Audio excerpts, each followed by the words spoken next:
Welcome to On the Chain. This is Jeff here with co-host Chip. What is going on, Chip? What's going on, everybody out there in the On the Chain community? And all right, tonight we're talking about flipping the switch. Because if you look around right now across crypto, geopolitics, and global markets, it really feels like a lot of things are quietly being built behind the scenes. And I'll tell you, Chip, Ripple expanding payments in Brazil and positioning itself to serve institutions across payment custody, treasury management, and digital assets while pursuing a license with Brazil's central bank. Huge news, really amazing stuff. And the question is, at what point does someone flip the switch? Yeah, and it's what makes this moment really interesting because there's a lot of happening all at once. You have digital asset infrastructure, geopolitical tensions, political shifts, and when you step back and start to see a much bigger picture forming. That's right. So we've got a lot to get into tonight: crypto, geopolitics, and their bigger forces shaping the world right now. You know what time it is? Time for go time. Let's go. Welcome to On the Chain. Where you coming in from, people? Where you coming in from, people? Is it good? It's fucking great, man. It's very good. It's a good. No, it's effing awesome. Saw the movie Hail Mary. Don't know what that movie. Oh, Hail Mary. Yeah, that's the movie I actually wanted to go see. Like I haven't wanted to go see a movie in a while, and that's like the one I want to go see. That was in the theaters. Was it any good though? But don't no spoilers. Just let me know because I wanted to check that movie out. It just looked interesting for once. I like a lot of space movies, and it looked pretty good. He said, "Does movie making have no need for scientific research?" No, or at least sort of theory. Suspension of Maybe disbelief. that answer is good or bad. Well, the scientists said that we can't travel past the speed of light. Well, okay, sure. Because that's what we know right now, because that's what our knowledge base is. I always laugh at these experts who are like, oh, that's not possible. I'm like, yeah, well, gravity is a concept. It's not proven. It's not a proven theory. Oh, yeah, it works. Yeah, it works sometimes. It doesn't work in every instance, but they're like, oh, but that's what we know. I'm like, okay, well, maybe we should think about things we don't know about, and maybe there's way more knowledge out there. Yeah, but Einstein proved, oh, good. Well, that's got to be someone after Einstein. I mean, it's not. Whatever happened to all the smart people? You had Einstein, you had Tesla, you had all these inventors, and like it seems like everything's kind of gone by the way. Now we have Elon Musk. You have Elon Musk and AI. That's pretty much how it's going to go. We only have two. It's pretty much how it's going to go from here on out. I don't think it's going to get any better than that. I think it's going to be. I'm cautious when I see certain things and certain people doing things. I'm like, Jeff, this is always really funky and weird when you see something like this. But Luke Judges, he posted this, and I'm just trying to. I don't even know. I'm trying to figure out what it is actually. But if you look at this image right here, this is Luke Judges. He is the middle management at a little bank called Ripple. It says tweets are his own opinion. But if you look at this, Jeff, look. That's Barrel Guy, 1, 2, 3, playing with the king and the knight. They're playing cards a little bit. What is this? Is this an iPad? Is it a tablet? What is this? What is like that? some kind of a tablet, but why is it in black and white? It's really odd. It is very odd. It might be one of those minimalist phones that only do grayscale. Oh, well, or is it like that paper? It's that paper, that digital paper. Yeah, it's like those readers for like books. Maybe that's what it is, because maybe it's one of those Amazon reader books things. So I was like, why is it in like Kindle? Kindles look different. I don't know what that is. It's over on the side. Maybe it's not even real. Maybe the whole thing's AI. The plugs. I don't know what it is. It's on some kind of a. It's like a couch or something. Like it's sitting on the couch. I don't know. It's hard to know, but when you see something like this, it's like, well, that's it. There's nothing more to it. Just BG 1, 2, 3, and then you see this little guy right here. It's a little rabbit trying to grab the carrot. You can't grab it. It's like give you a little carrot. My God, that's so funny. You just sit watching for hours. Like he's gonna get it, but nope. He's the greatest thing I've ever seen. Nope. Give us something. Nope. My God. It's like Charlie Brown and can't kick the football. He always knows it's gonna get yanked. Right. That look as he goes to grab that carrot. That's freaking awesome. Yeah, then you got this one God. here. Oh, look, see, so that's definitely AI. I much more prefer you partying with Seal. Okay. What a bearable guy. isn't the first bear cartoon named BG who riddled the future. Mhm. Yeah, this guy connects a lot of dots. Teddy B or Teddy G. Hmm. BG. BG. It's so funny with AI now. Everybody's got to do. Everyone's got to do their own little Bear. version of it. There's Grateful Grateful Dead. Then you got the scene in color here. And then what's the picture in the background there? Oh, that's the one of them on the ship. Oh yes, it is. It says somebody said it has cat vibes to it. You know, Oh my God. Great. there's just no end to this whole thing, man. It's like Elon Musk as a bear. BG. Gary, who's Gary? Gary. Trump. Holding an XRP. It's just fantastic. You see all these people, you know. My man. Someone said, "Where do you get one of those?" That's what my dentist says to me. He goes, "My man, how you doing, my man? How you doing, my man?" I'm like, "I'm good, my man. How are you?" So it's all good. When are you dropping today? Man, he says. I love it. So there you go. I don't know what that means, Jeff, but it's so funny. They just love to just troll with the bearable guy, the BG123. At least they have a sense of humor. And apparently Carrot though was the best. You notice that crypto's getting weird again, Jeff. Like even like for a while, we were not touched by the scammers, and all of a sudden our channels become very exciting again for scammers to say, "Well, what about this crypto? You don't know about this crypto? Sell all your other crypto." Like, how come the Google AI is the best? You look at Nano Banana, you look at VO3. It's just some of the, can't catch it. But they can't figure out the same pattern that's from 15 years ago. Like nobody It's the posts same exact algorithm. the same thing. I don't know if they want the comments there, if they think they're a good idea, but I'm like, guys, why don't you just deploy the AI in this stuff? You guys are crushing it everywhere else. I mean, Google's just crushing with AI, but I'm like, just deploy that on the freaking comments, man, or at least put them into a holding cell where they can just, for moderation. But make sure you float the evil posts about us to the top, because those are the most fun to read.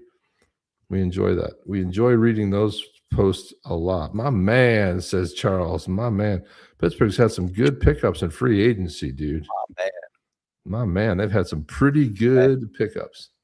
But the scams are starting again. This is a sure sign that there's something going on within crypto. RippleX said they're seeing an increase in personalization accounts on Telegram. Jeff, if you say you have a Telegram account, I deleted the app. I'm like, it's the spammiest spammy app I've ever seen in my life. I will never. That and Discord too. I can't take Discord. Discord is decent, but it's so. Well, it latched onto my computer. I couldn't get rid of it. I couldn't. It would always pop up when I booted up. Removed it from startup files. Removed it from everywhere. Changed the settings. Did everything. Still boots up. So I had to delete it completely off my computer because I couldn't get rid of it. Jeez.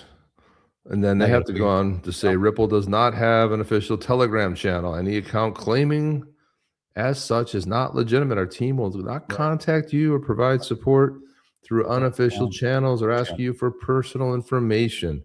Now, it's sad you have to say this, but you have to say it. Verify opportunities and communications through the official Ripple channels, of course. Because what's happening too is what they're seeing is that, this I always have people they claim to be what do they do? Hey, I've got a job, blah, blah, blah. They're a recruiter, they're like a middle person, they're trying to, but they're all scammers. They just reach out to you. Oh yeah, I saw this and blah, blah, blah, whatever. But this is the official careers is right here. The official LinkedIn's here, and then more Ripple's channels here. But this is what it looks like. It's just getting ridiculous. The 100,000 XRP giveaway, it's been going on for years. They impersonate Brad's voice. They use a video. Come on, man. It's getting old. And they can't get rid of it. So and there it is right there. Protect yourself through education. That's how you do it. We had Chris Dangerfield on, and that was a great talk. Guy's got an amazing course. Doesn't cost much to go through and gives you some real good tips on how to. There's so many ways that you get scammed out of your money. Nonstop. Hugo Filion, CEO, founder of Flare. Take this one, Jeff. I love this. I do love watching Flare FUD reach fever pitch over geopolitical instability. Others, bigger, Coinbase, have tried, but Flare is the Cough, cough. Coinbase have tried, but Flare is the only project that has successfully turned XRP into collateral at meaningful scale. Flare is going to repeat that with BTC and then other coins, while at the same time building private compute for RWAs and AI. And you doubt the future, Anon. So this is a really big deal, because if you can build private for real world asset and AI, and so you have kind of a whole outside kind of architecture. I really like what they're doing. I love the ideas. I like the direction they're moving in. I like how they're able to take XRP and really build the collateral for the real world asset and everything that's being orchestrated right now with Flare and what it means for the ecosystem. There's really nobody else doing anything like that.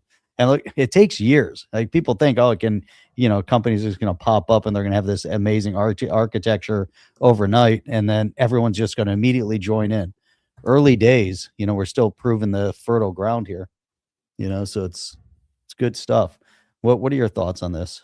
Some of the things that we hear from Hugo, because Hugo's just Hugo's on fire. Well, it's what's funny is that there really isn't anybody doing anything like what Flare is giving, especially the one-click yield. And I mean, there's so many great projects being built around Flare right now. Even the Zalda uses the EVM sidechain for Flare. There's just a lot of there. You go like, well, let's look at the Flare price, 0.008. Is that right? That can't be right. Is that right? That is right. Wow, look at that. So it took a little bit of a dip then, huh? Mm-hmm. I thought it was the 2 cents. What am I missing here? It says Flare. Go all the way out, go to max, and you'll see it's just been steadily on a decline. But that's all right. 0.00, let it sit. Yeah, let's just do the one. Let's do the year to date. Yeah, so at one point it was, what was the height of it? Should say right down here.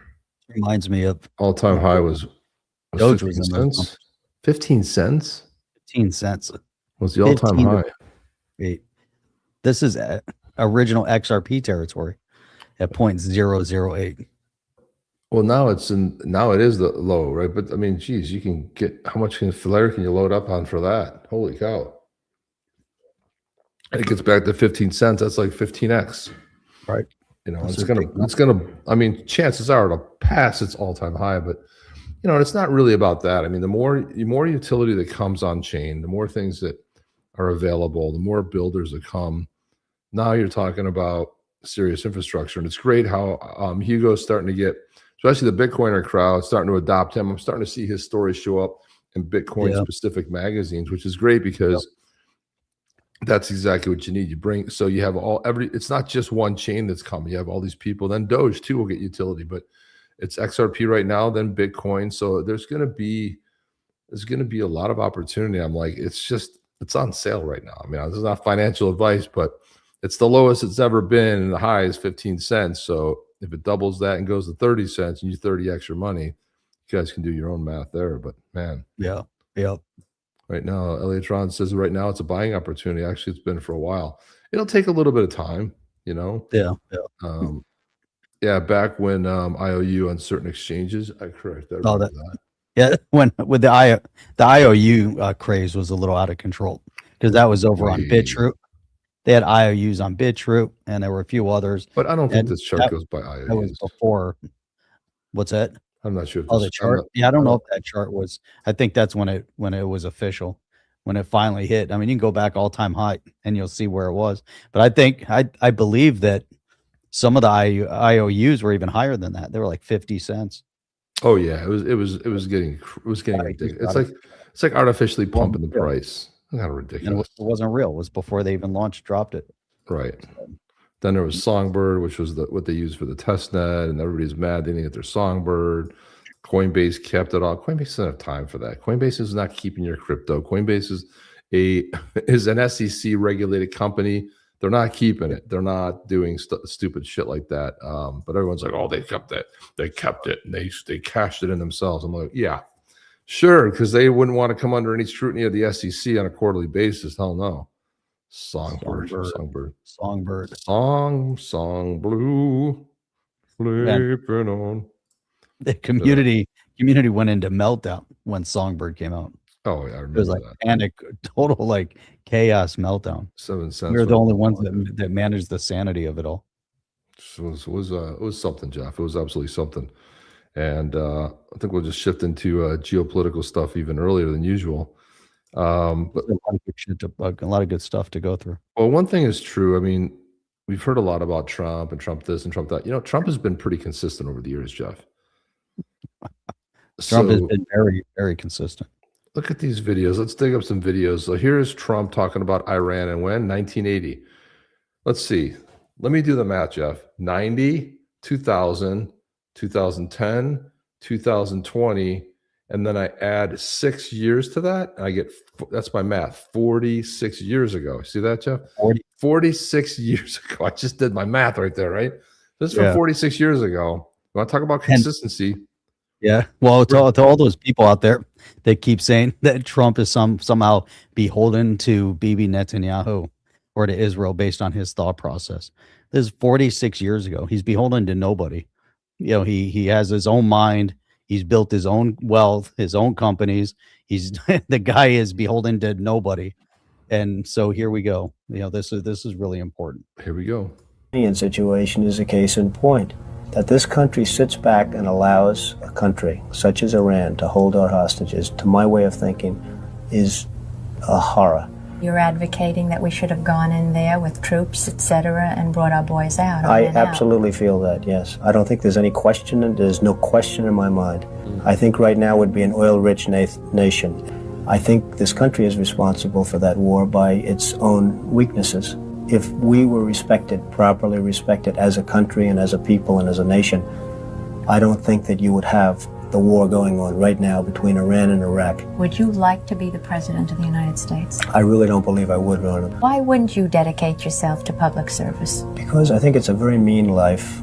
I would love and I would dedicate my life to this country, but I see it as being a mean life, and I also see it that somebody with strong views and somebody with the kind of views that are maybe a little bit unpopular, which may be right, but may be unpopular, wouldn't necessarily have a chance of getting elected against somebody with no great brain but a big smile. And that's a sad commentary for the political process. Gavin Newsom. This is 46 years ago. Like 46 years ago. The guy is just consistent. Super consistent. It's like amazing. So here's another one from 1980, 46 years ago. Here we go for this one. This Trump appeared on the Phil Donahue show, which was a talk show back in the day. I used to like Phil Donahue. He was a heavy lefty liberal. And he liked to challenge his guests a lot. So it was what you're saying is what he liked to get in their face and just challenge them. He would do that. But here he is right here. Yeah. Are you affiliated with any political party, and what do you think of the Reagan administration? Well, I'm a Republican, and the Reagan administration was doing a great job for the psyche of the country after we went through the catastrophe previous to that, but the last couple of years have been very bad for the Reagan administration, and unfortunately. Jim Wright has asked you to host the Congressional Democratic Committee big hula bula in Washington, D.C. You turned him down. That's right. Boy, I'll tell you, did you call your father before you turned him down? Your father is, in my opinion, the personification of the entrepreneurial spirit working in partnership with the government that gave housing to all those hard-working blue-collar people in Queens and Brooklyn. You don't have and programs. His beloved son, Donald, is building on Fifth Avenue. But, Phil, you just don't have the programs anymore. You used to have a lot of government programs. I built a lot of the housing. Talk to Jim Wright. Maybe he has something to say. You're right. Maybe you're absolutely right. But you turned him It's down. absolutely necessary. But we can't be defending Japan, and we can't be defending Saudi Arabia and the Persian Gulf and everybody else and think that we're going to have low-income housing for people, which is desperately needed. Other countries have to pay us for the services we're rendering, or this country is going to go right down the tubes, and that is a shame. And we'll be back in just a moment. See, that sounds familiar. That was actually later than 80. That must have been like mid-80s. Later. That was mid-80s, yeah. 70, maybe 87, 88. But that was right before this next clip. Yeah, and then here we go, too. This is really great to see all these clips on them. And then here he is on the Oprah Winfrey show. Remember this? Everyone used to love Trump, right? Oprah loved him. Oh, yeah. He used to go on all the talk shows. They all loved having Trump on. He used to go on Howard Stern. Howard Stern loved having him on. He used to go on Letterman. He used to do all the talk show circuit until he ran as a Republican, and everybody just went into crazy mode. But here's Oprah back in 1988. Criticizing U.S. foreign policy. What would you do differently, Donald? I'd make our allies, forgetting about the enemies you can't talk to so easily, I'd make our allies pay their fair share. We're a debtor nation. Something's going to happen over the next number of years with this country, because you can't keep going on losing $200 billion, and yet we let Japan come in and dump everything right into our markets and everything. It's not free trade. If you ever go to Japan right now and try to sell something, forget about it, Oprah. Just forget about it. It's almost impossible. They don't have laws against it. They just make it impossible. They come over here, they sell their cars, their VCRs, they knock the hell out of our companies. And hey, I have tremendous respect for the Japanese people. I mean, you can respect somebody that's beating the hell out of you, but they are beating the hell out of this country. Kuwait, they live like kings. The poorest person in Kuwait, they live like kings. And yet they're not paying. We make it possible for them to sell their oil. Why aren't they paying us 25% of what they're making? It's a joke. This sounds like political presidential talk to me, and I know people have talked to you about whether or not you want to run. Would you ever? Probably not, but I do get tired of seeing the country ripped off. Why would you not? I just don't think I really have the inclination to do it. I love what I'm doing. I really like it. Also, it doesn't pay as well. No, it doesn't. But, I just probably wouldn't do it, Oprah. I probably wouldn't, but I do get tired of seeing what's happening with this country. And if it got so bad, I would never want to rule it out totally, because I really am tired of seeing what's happening with this country, how we're really making other people live like kings, and we're not. What do you think of this year's presidential race, the way it's shaping up? Well, it's going to be very interesting. I think that probably George Bush has an advantage in terms of the election. I think that probably people would say that he's got like that little edge in terms of the incumbency, et cetera, et cetera. But I think Jesse Jackson's done himself very proud. I think Michael Dukakis has done one hell of a job. And George Bush has done a hell of a job. They all went in there sort of as semi-underdogs, including George Bush, and they've all come out. I think people that are around all three of those candidates can be very proud of the jobs they've done. You've said, though, that if you did run for president, you believe you'd win. Well, I don't know. I think I'd win. I tell you what, I wouldn't go in to lose. I've never gone in to lose in my life. And if I did decide to do it, I think I'd be inclined. I would say that I would have a hell of a chance of winning, because I think people, I don't know how your audience feels, but I think people are tired of seeing the United States ripped off. And I can't promise you everything, but I can tell you one thing. This country would make one hell of a lot of money from those people that for 25 years have taken advantage. It wouldn't be the way it's been, believe me. How about that, tariff, There you baby? It wouldn't be the way it's been. And there you go. That's everything. Consider where we're at right now. Think about, just the tariffs. I mean, you brought it up, but he forecasted this. This was forecasted. And one of the things that he had said was he wouldn't do it unless he was really needed. And if it got bad enough, and he was coming in to win, and here we are all these years later. So talking about like those 38. So and here's this is the father of Tyler Simmons. He was one of the service members that was killed in the initial mission to Iran. So this is him talking about Trump, and it's him sharing a story about how Trump and his son. They had no media there, which was the family's wish and stuff. But the president was there, and the defense secretary was there, and I thought I heard you say you were all the families were in their own area. And there were also a myriad of generals, lieutenant colonels, high-ranking officials, senators, congressmen. I can't remember all their names. So when the president and the defense secretary came up to you, what did you talk about? I mean, I was the first person, right out the bat. Looked President Trump in the eye and told him, he said, "Yes, Mr. Simmons, I know who you are." I said, "Tyler Simmons was my only son. He paid the ultimate price."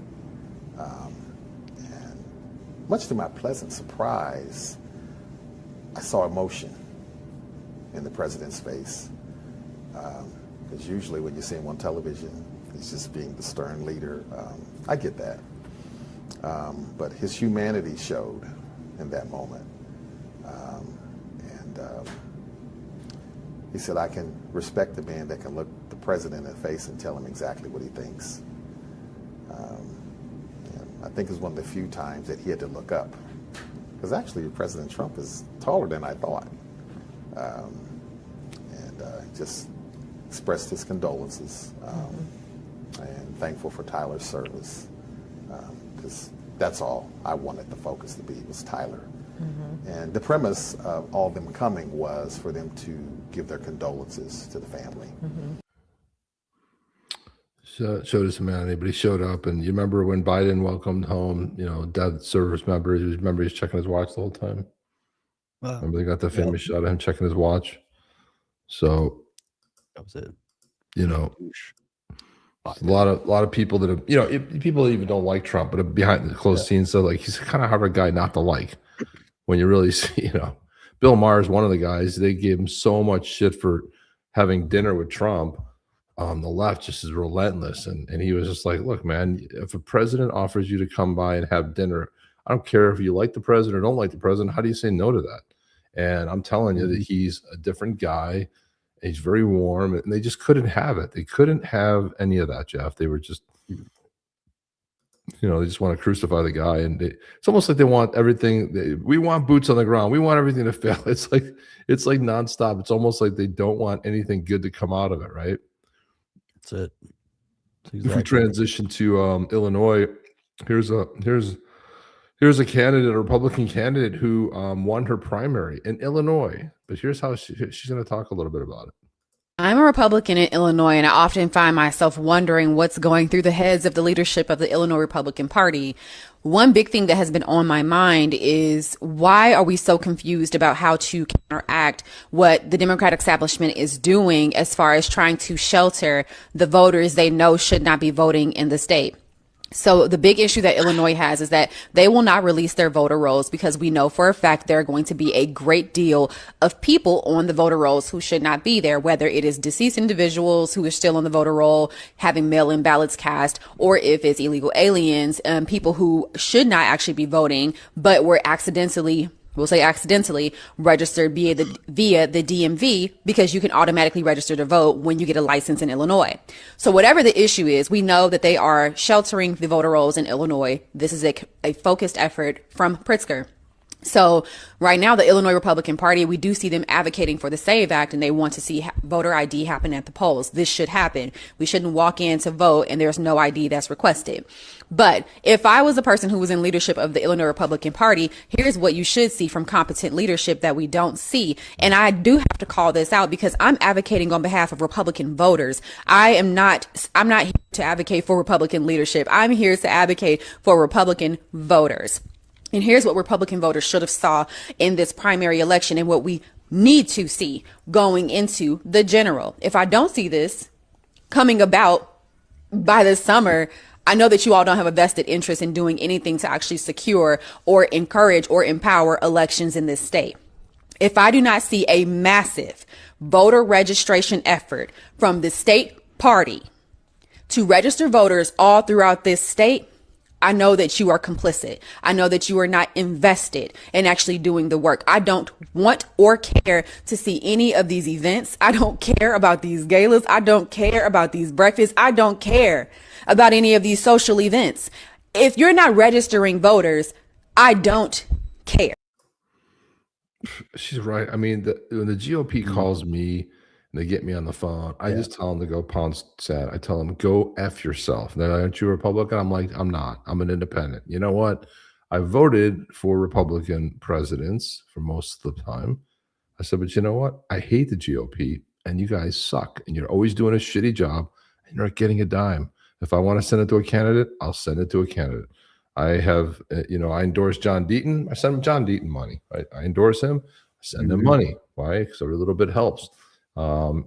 President Trump. I don't need you to think for me, and you do a horrible job. And she's so right. And the biggest problem they have in Illinois, these voter rolls, and the GOP is again sleeping. The GOP is notoriously bad. Sleep at the wheel. They have been forever, Jeff. They've never been up. Even when they had some pretty good leadership there, they still sucked. You got a guy named Scott Pressler who single-handedly registered hundreds of thousands of people in Pennsylvania, delivered Pennsylvania. This guy, he's a volunteer. I mean, he does get supported. You know, he gets support, but he's just a guy out there who cares about the country and is trying to do. I met him at an event. He's a great dude in Florida. Really great guy. He's a great dude that just sacrificed so much to, and like that's who you want to put. You want the GOP? Put someone like a Scott Pressler in charge of the GOP, not these sycophant that they're like the GOP is like the rhinos. They are just off topic. The research is bad. They're just, and they do get money. They pull it out of people. I'm like, you're never getting my money. I'm sorry. I'll donate right to candidates I like. Oh, but this, I go, don't ever call me. Remove me from your list. I tell them right away. Just get out. It is crazy to see how ineffectual, you know, the GOP, you know, can be, and where the stopgaps are as well. You know, when you start seeing that, and you'll see individuals that are out for their own, right? They don't really care about, you know, progressing the party. They don't even care about making changes on the ground. It's all about making changes so they could advance their career, their own personal agenda. There's a lot of really good people out there that are fighting the fight, and then you get one top person that's only caring about their own agenda to try to move up the ranks or whatever they're trying to do, and it just kind of diminishes a lot of the efforts, you know, of other people, you know, especially something like this where you'd expect the GOP and in Florida the RPOF and, you know, coalesce, get behind making sure that our voter rolls are always clean, and also they need to be leading a charge of getting rid of mail-in ballots. And instead of leading a charge of the mail-in ballots, they're embracing mail-in ballots. So people are running around mail-in ballots, you know, and hey, you got to get out, knock on doors. We got to get, and I get it, you know, if it's short term because mail-in ballots exist. Florida, we did some things that other states don't. You have to re-up it every year. So at least, you know, people aren't always on it, and you have to register for it. But at the same time, we got to get a push nationwide to get rid of this.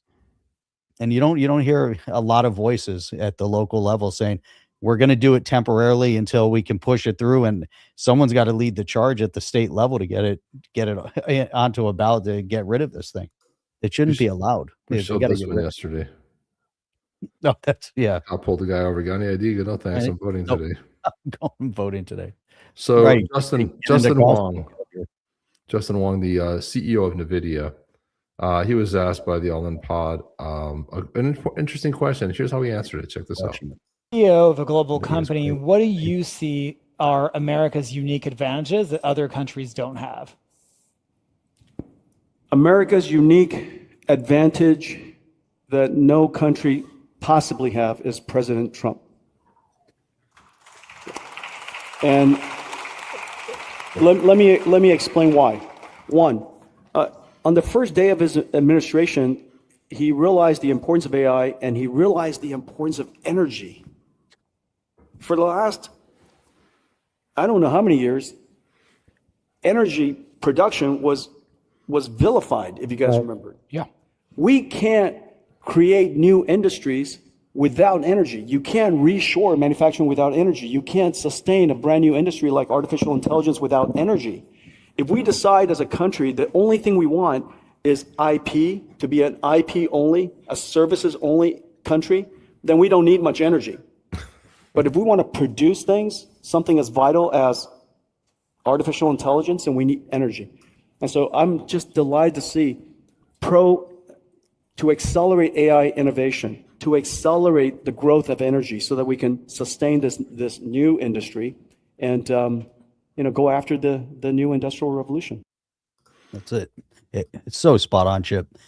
Economics 101, you'll learn that in order to support an economy, you have to have everything from manufacturing, production. You have to be energy self-sufficient.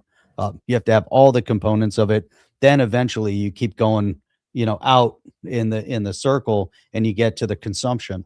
And what has happened over all these years, we've taken the middle out of our economy. The middle is all of the production.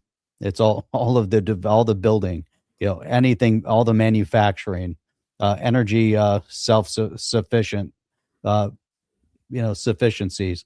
All of that's been taken out. So now we're left with this donut. Eventually the donut collapses in on itself. And that's the direction we're heading in. and we've seen that happen to other countries. Europe is in a very dangerous spot right now because that's all they have left, and much of Europe it's all just consumption based. What are they making over there? What are they doing over there? Where's their energy? Germany. Germany Germany's used to be they used to produce a lot, autos, everything, but then they got woke and they shut down their nuclear plants. Big mistake, man. Like no their energy. plants, they used to produce stuff in plants, cars and everything. No, they moved out. They moved to other European countries. They moved to the US.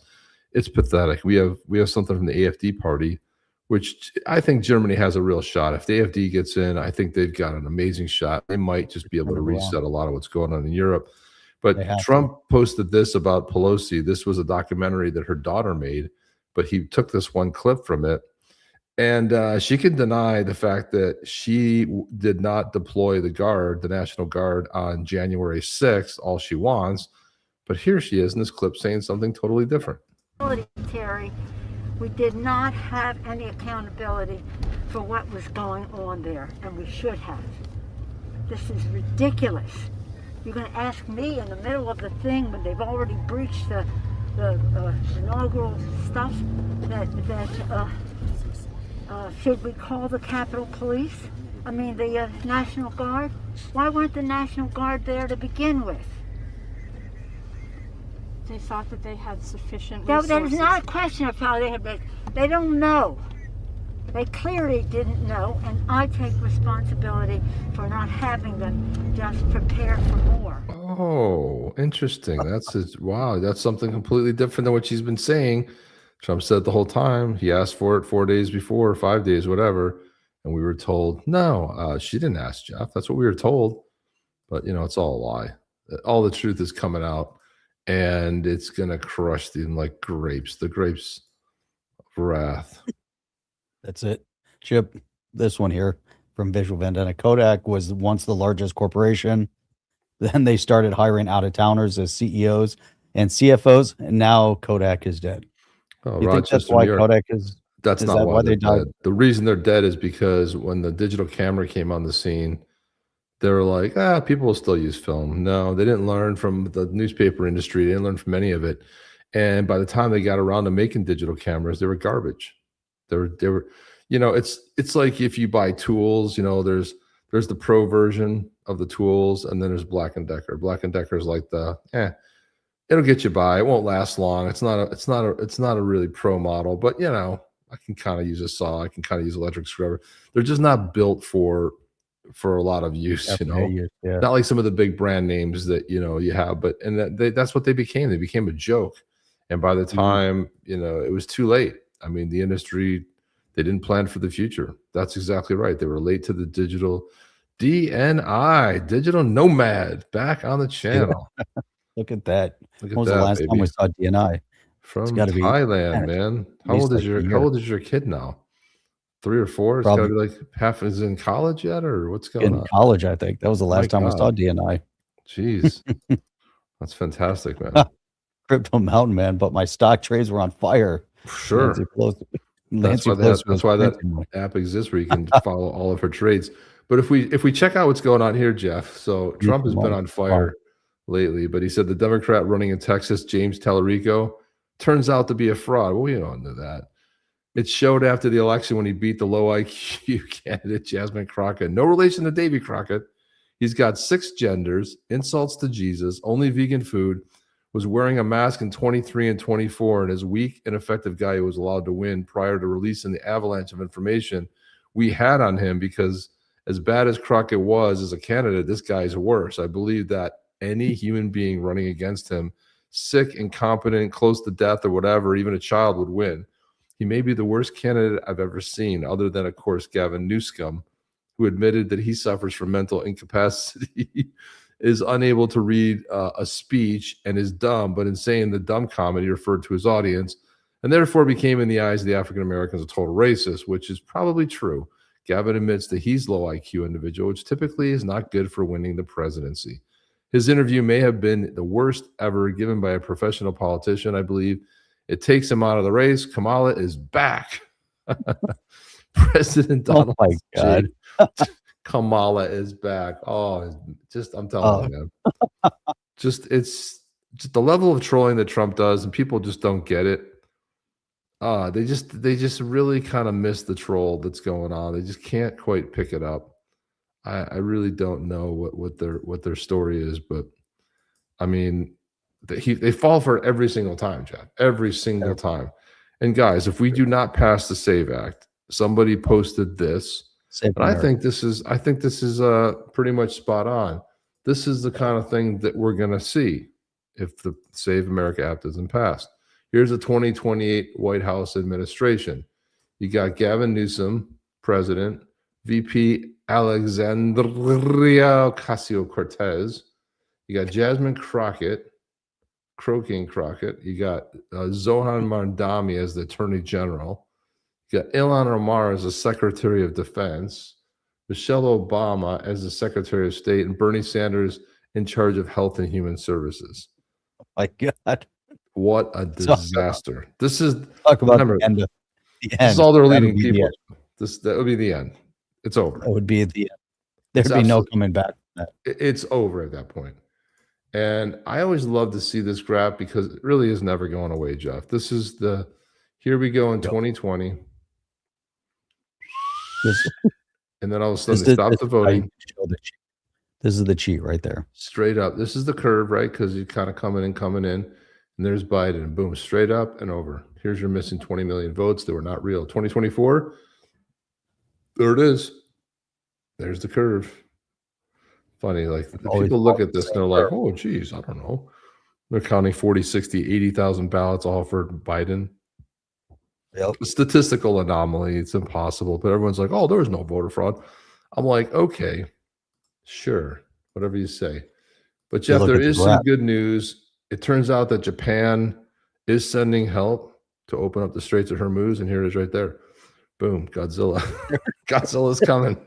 Can you imagine Godzilla coming and opening up those straits? Holy shit, blowing fire on everybody. That'd be awesome. Smacking the shit out of Iran. I mean, can you imagine?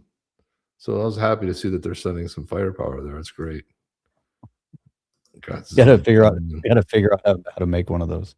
Godzilla. I know that's. I don't know how they even do that scream, but that'd be pretty amazing. that scream is just fantastic.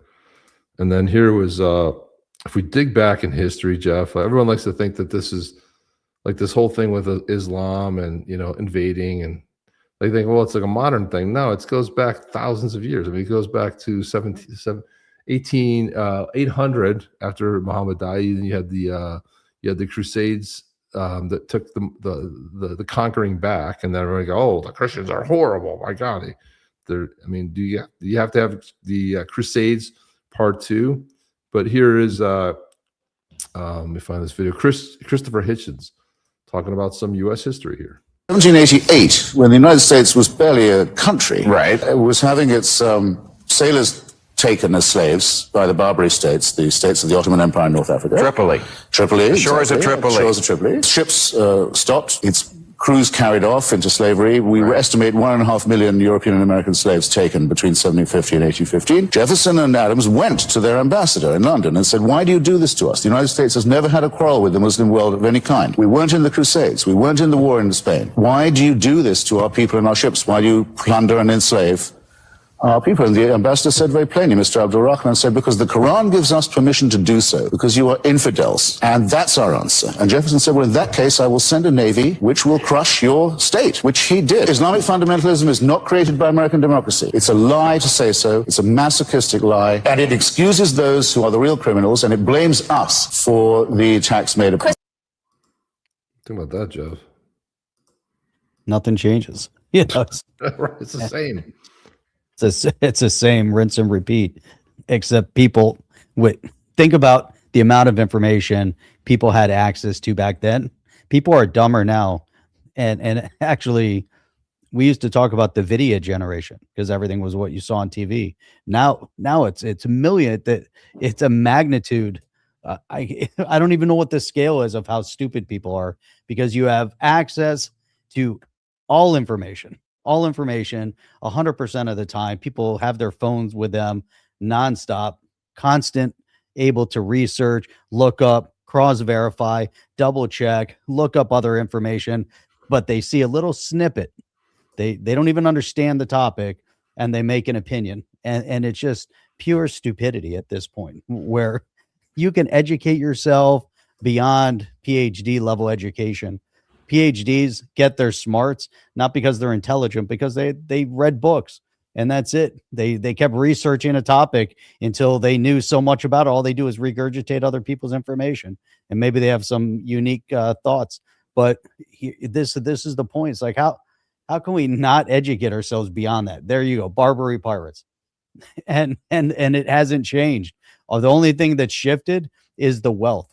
There's huge amounts of wealth and resources, and they shift and move that wealth and resources around. If you go to the UAE, there's certain organizations that are banned from their countries, like the Muslim Brotherhood. You know where the Muslim Brotherhood isn't banned? Over in Europe, in the UK. And these people over in the UAE are looking, they're like, these guys are stupid over in Europe, but hey, keep taking all these people because we don't want them. Move all the extremism over there, and then they're able to liberate their countries in the Middle East because it's nonstop chaos. And it's just all this shit. It's just invented, and people in the West buy it up. They lap it up like good little dogs drinking their milk, and they just don't go to educate themselves, and it kills me. It just kills me because I've fought the same battle since, I don't know, it's been what, 30 years? 3 years ago. Three or 4 years. Look at that. DNI's baby's almost 2 years old now, 22 months. 22 months. And Jeff, do you remember that in the early days? I'm trying to see. They've always been, but now we're done. Now we're more stupid, right? Because of that. Well, that is 100% true, really. I mean, when you think about it. How do I get to the other media assets here? I wanted to show. Where the heck is it? And European. Yep. What's going on? Get back. I'm trying to do. This is the show that you and DNI used to do, which is weird because I'm the conspiracy guy, but somehow you guys did a conspiracy show together. No idea. This was called the Deep Dive. Jeff had no idea what was going on, and DNI had to lead the whole show. I should have done the show with DNI, but this is a show that you guys did. And then the channel got in trouble a few times because back then it was kind of too controversial. But this was the open for the show. And now, coming to you from an undisclosed location, Deep Dive, with digital nomad investor and the HODL review.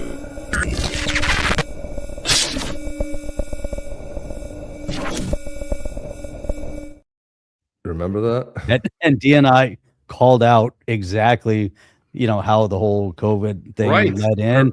And we talked about it, dissected, called it 100% spot on where it started, how it started. It was great. We dug into that. We had a lot of fun. I forgot we still have these in there, Jeff. Please subscribe and be sure to click the bell to be notified when the next deep dive is ready. And this was the outro. Please subscribe and be sure to click the bell to be notified when the next deep dive is ready. See you on the next deep dive, Thursday night at 10 p.m. Eastern Time.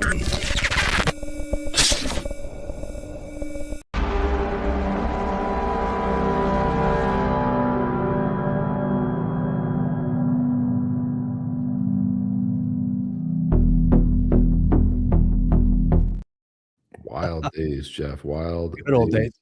That was 6 years ago. Holy cow. Hang on a second. Visual Vendetta said, I know that guy. Yeah.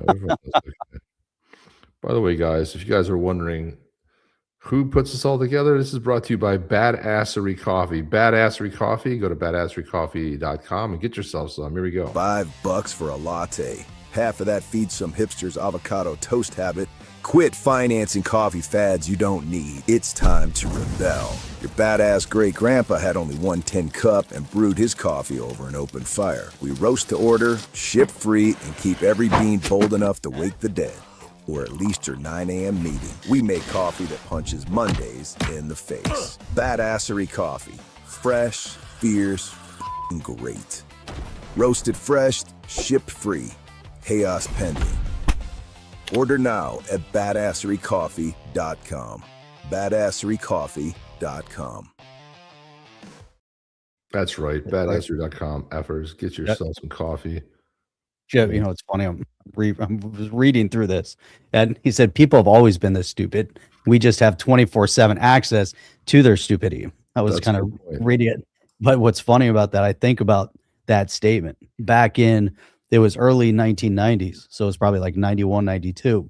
I remember hanging out with my friends at that time, and we're at Syracuse University, and so we would go up to the campus, and we'd take a video camera on nights that we didn't go out to the bar, and we just sit out in front of the bars with a video camera, interviewing people and waiting for people to fight because there were always fights. And we're like, oh, this would be so Yeah. amazing.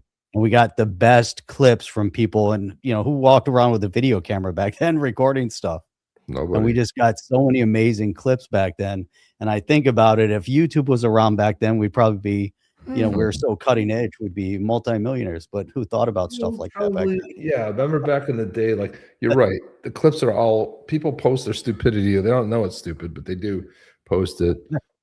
Devon Steve says all this immigration to the UK and EU to complete the managed decline of the population. WF is strong around here. There never seems to be any good news. Just bombarded with fear news and compliance.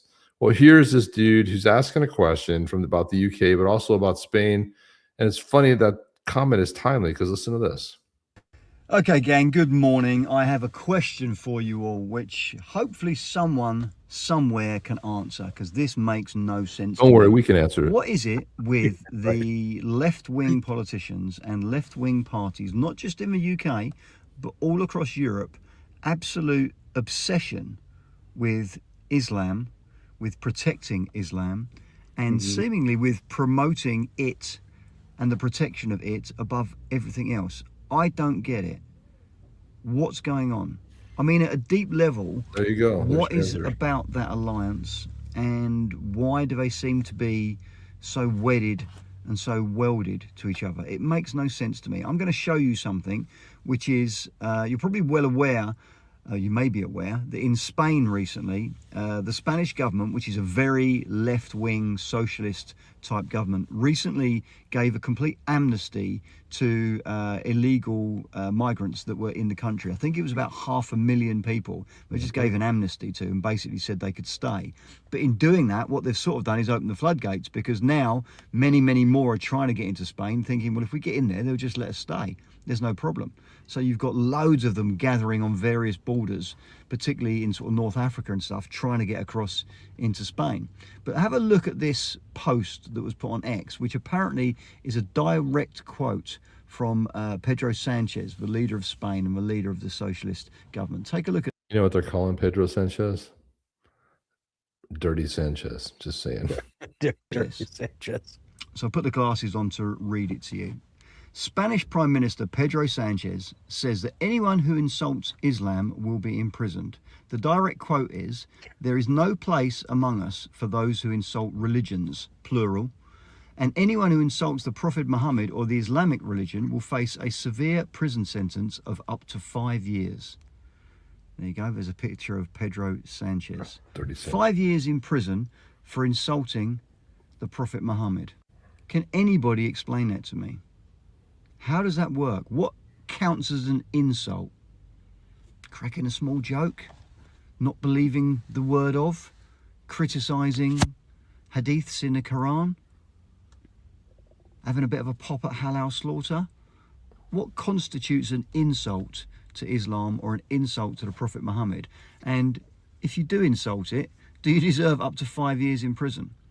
And although at the beginning he says people should not insult religions, plural, so presumably that means Christianity, Catholicism, which is the big religion in Spain, Hinduism, Sikhism, whatever else, Buddhism, he specifically references Islam and he specifically references Muhammad. So does that mean that you can get 5 years in prison for insulting or mocking Muhammad, but you don't get 5 years in prison for insulting and mocking Jesus? I don't know. What's the definition? And that's the problem with these types of rules and these types of regulations. That's exactly the problem with the anti-Muslim hostility rules that came into the UK last week. It's not defined.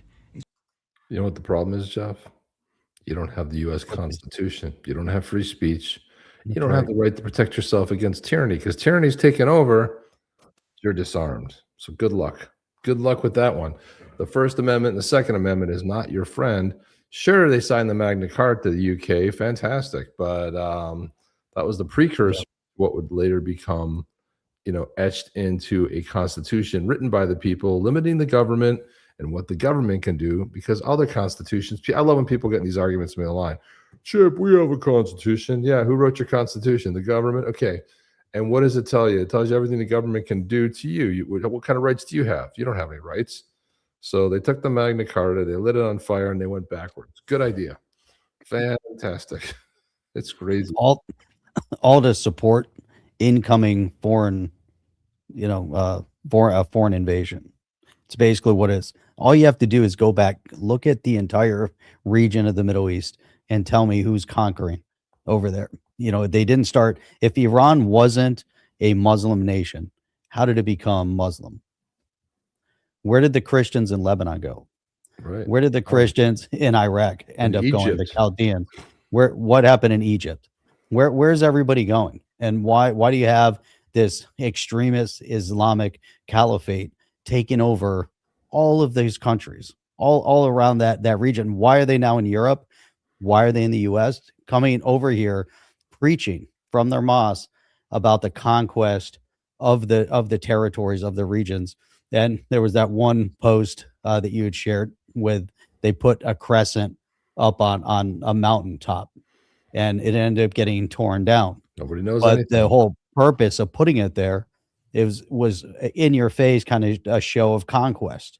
It's not like putting Christmas lights up. It's a show of conquest. Why do they build, the bigger they build these, these mega mosques a lot of times in areas where there's no Muslims, purposefully, and it's all about conquest and coming to take that area. Once they put a mosque there, that becomes holy ground, for the Muslims, and then you can't remove that mosque. No, you're right. But they're It can never be masquerading as a removed. religion. It's not a religion. There's not a religion on earth that says kill people that don't think crazy. like us. Sorry, that doesn't No, qualify. exactly. And it hasn't been right. And Here's here the- you have the Moors reconquer Spain with no war. That's it. Spain, Pretty much. How does Spain survive that? Well, for the leftists, it's all about party and dominance. Why Biden opened the Right. borders? Like It's all you have about it. Yep. perpetual voters, perpetual Yep. power, but you think that you're going to remain in power. You're not. That's the big secret. But here's the AFD party and what they're looking to do if they get in. This time, the danger does not come from without, it comes from within. It has been rising from the globalist elites in Brussels and in too many European capitals, and precisely because it wears a mask of benevolence, it is so diabolically dangerous. They flood our countries with illegal mass migration. They force our own people to feed, house, and privilege these masses, while crime explodes, terrorism stalks our streets, and Islamic extremism takes root. And in doing so, they steal the very soul of our European nations. Spot on. I mean, there's more to it, but I mean, it's exactly right. It's like you have volunteered. And the biggest problem with Elon Musk has called attention to is the birth rates. Muslims will breed like rabbits. They got multiple wives. They'll have 6, 10, 15 kids. They're all on assistance. Look at the UK, 30% to 40% of all Muslim migrants that came in are in public assistance. But meanwhile, if you live in the UK, you're working your ass off trying to understand how you're going to continue to pay the higher taxes, the higher energy bills, more taxes on almost everything you touch. So it's a nonstop sort of a situation over there. It just doesn't end. But this one kind of got to me. This one here, Mario Nafal put this out, that Iran just proved missiles can reach far beyond the Middle East. Iran fired 2 intermediate range ballistic missiles at Diego Garcia, the joint U.S.-UK military base sitting 4,000 kilometers away, middle of the Indian Ocean. Neither hit the base, but the message landed harder than any warhead could. Tehran has always publicly claimed, they just said in February that they cannot send long-range missiles. They're not working on it. This attempt doubles the number that they said was 2,000 kilometers. So what's funny about that is you got Piers Morgan, who's a windbag. he commented and said, so not only has Iran brazenly lied about its ballistic missile range capacity, but this means it can probably hit the UK with them. And we have zero, I repeat, zero defense against these missiles. Very worrying.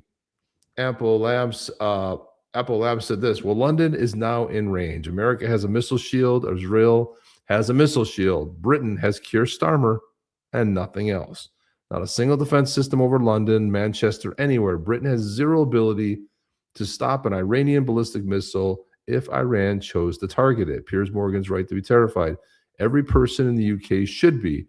This is what leftism does. It refuses to prepare for a threat because preparation would mean admitting the enemy exists. Mm-hmm. And Trump exposed them all, man. He said that they had the missile range. He said they had intelligence, and they laughed at him. And he was right. And he was right about Iceland, too. Who's going to, or Greenland. Or, it's like, you think about, they're like, don't worry, we'll protect Greenland. You can't even protect your own country.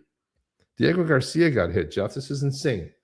But this is exactly what happens when you have leftisms, these crimes, This is another very troubling thing that I saw, Jeff. This breaks my heart.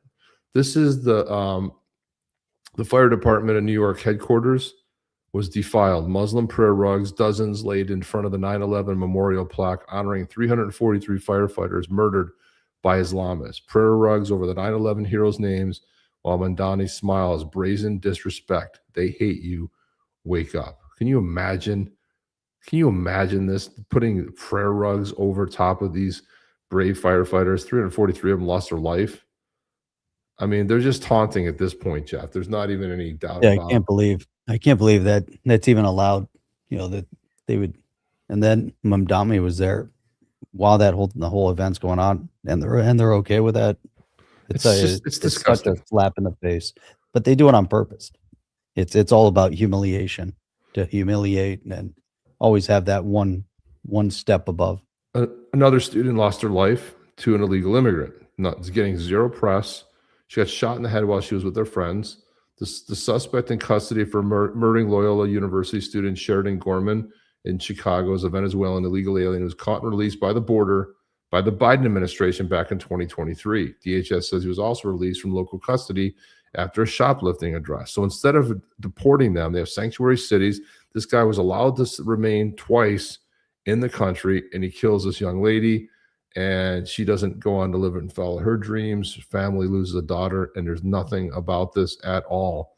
It's very troublesome to see stuff like this, Jeff. I mean, it's heartbreaking to witness something like this. And then I don't even know where you go from there, man. It's just, have you heard anything about that? Has anybody here heard anything about that? No, you'll never hear it. You won't hear about it in mainstream. It's impossible. It doesn't hit mainstream. They just won't. And meanwhile, in New York, there's been incident after incident. Look what Mamdani's doing. Listen to this. Here's another insult. Critics slamming the New York City mayor Zohran Mamdani for visiting inmates at Rikers Island to break fast in the celebration of Ramadan. Now remember, just a few weeks ago, he chose to dine with a known anti-Israel protester instead of a hero NYPD officer who stopped a bombing suspect.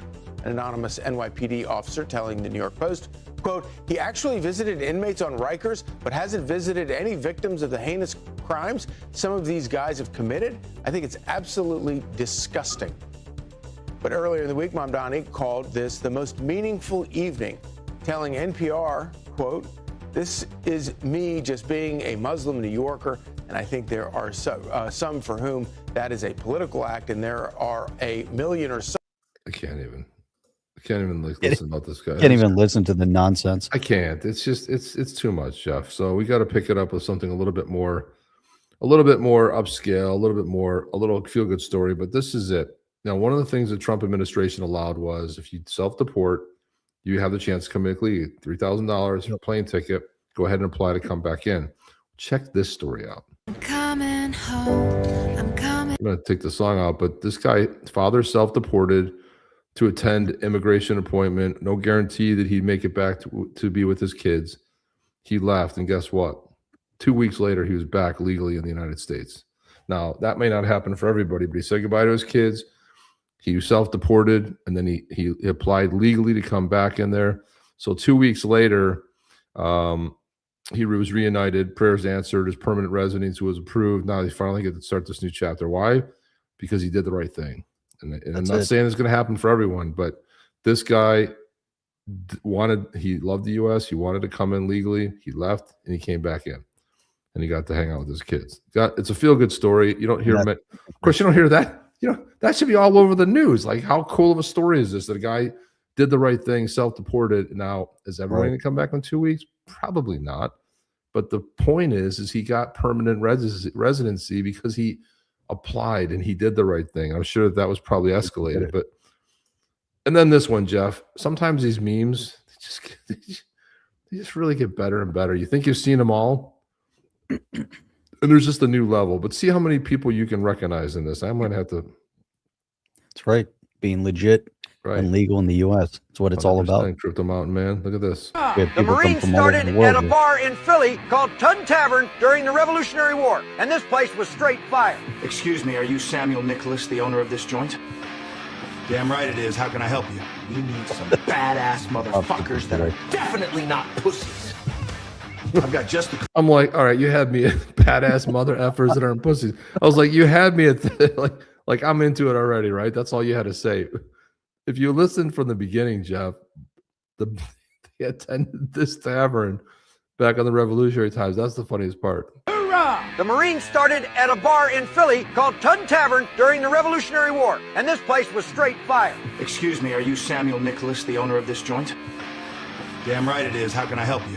We need some badass motherfuckers that are definitely not pussies. I've got just the crew you're looking for right over there. Patrick Swayze. Who's this guy? Steven Seagal. So you got Steven Seagal. In shape Steven Seagal, not Steven Seagal from now. But yeah, Patrick Swayze from that movie Roadhouse. Therefore, the music. Might have to turn the music down. Turn the music down. And then you got Clint Eastwood. Oh, then man. you got Bruce Willis fighting with the dude from Die Hard. Oh man. Then you've got Chuck Norris at a Roundhouse. Hang on, so we got a good.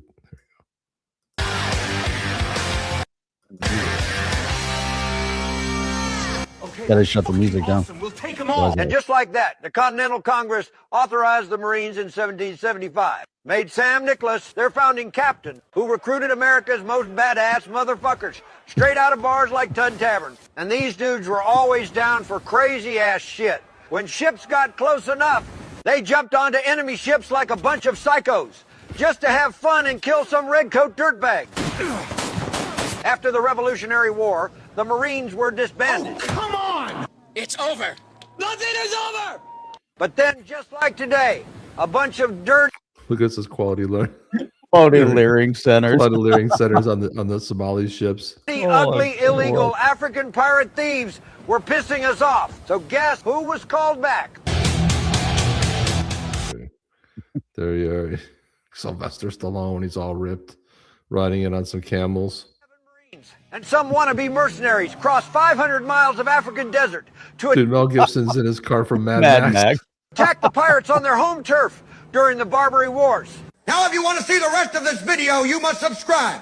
You will support History Dad because he has 2 kids and a smoking hot wife who's totally out of his league. This retard needs so much help, he's making subscription videos on Instagram. This retard needs so much help. Oh my God, that's great. That guy's fantastic. People are great. I love it. Here we go, old school Americana, right on, man. Anyway, that's all the time we have. You gotta love that. That was outstanding. Fantastic. Yeah, that was a good one. Gotta be careful the music in those shit. Why does everyone have to bring music into their stuff? You can put almost anything on X, but YouTube, man, they will freaking hunt you down and they'll find you. Especially if you're gonna make content, you can make original music. Well, that's the thing. Why just do the right? Do your own thing. So easy.